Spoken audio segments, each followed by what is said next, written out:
is no magic more potent than that of cooking and our foods and the way it nourishes and protects and runs our body. Pumpkins are everywhere at the moment and they are so good for us. They're very nutritious because of that orange colour. They're brilliant for protecting and supporting our hearts and our immune systems too, which at this time of the year again is another benefit. But also they're really inexpensive right now because they're in all of the shops. Everyone thinks that pumpkins are just fit for carving, but they're not. They're so delicious and you can make so many things with them. They're very versatile if you cook them and make them into puree first. Now the ones that are in the shops right now are not the tastiest pumpkins because they've been grown for this carving industry, but if you can get things like this one, which is a Crown Prince squash, these are absolutely delicious. They've got the best flavour of any pumpkin that I've ever grown or tasted myself. So these ones, definitely if you want soups and things, get these ones. Also, if you want to make pumpkin pies and sweet things, then a pie pumpkin is what you want to look for. But again, in the UK, they haven't really cottoned on to these yet, so it's probably a case of growing them yourselves. I've got a couple of pumpkins here that I bought from Morrison's, or the supermarkets are available, and these are so inexpensive. This one was just 99p. It's a really good size.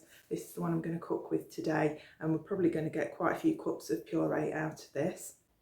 And then in comparison, this one was £1.99. So 99p, bit chunkier, a bit heavier, £1.99. You'll get loads of soup and things like that out of this one.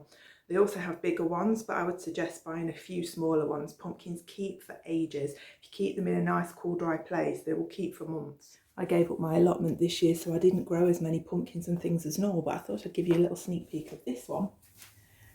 This is the one that I grew in my garden. This is a variety called Polar Bear, and it's absolutely huge. It's so heavy I can't pick it up, but this is going down to make soups for my freezer.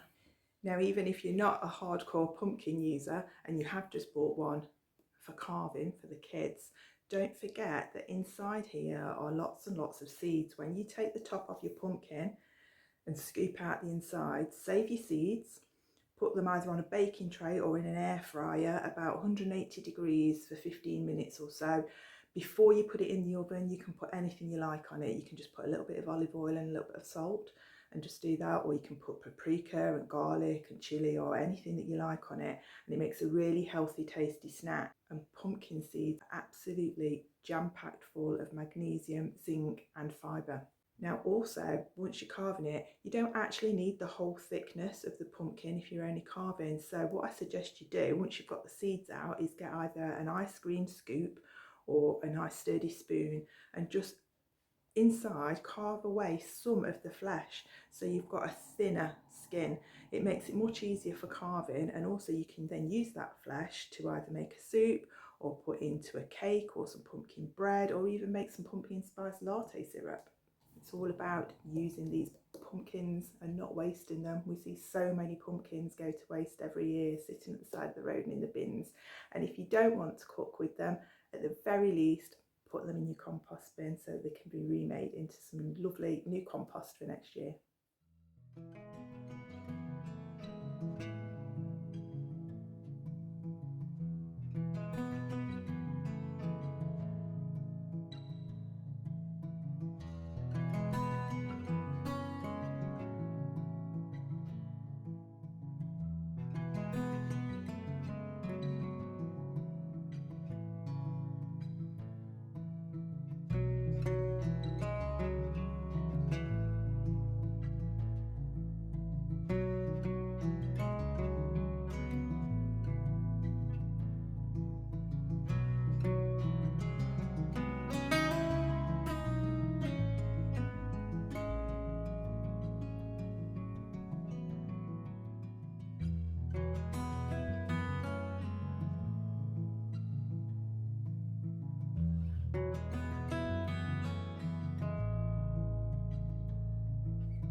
Now that my tummy's full of pumpkin, I'm going to settle down and watch one of my favourite movies.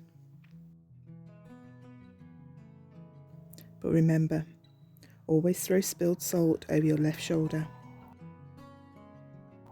Keep rosemary by your garden gate. Add pepper to your mashed potatoes. Plant roses and lavender for luck. And fall in love whenever you can.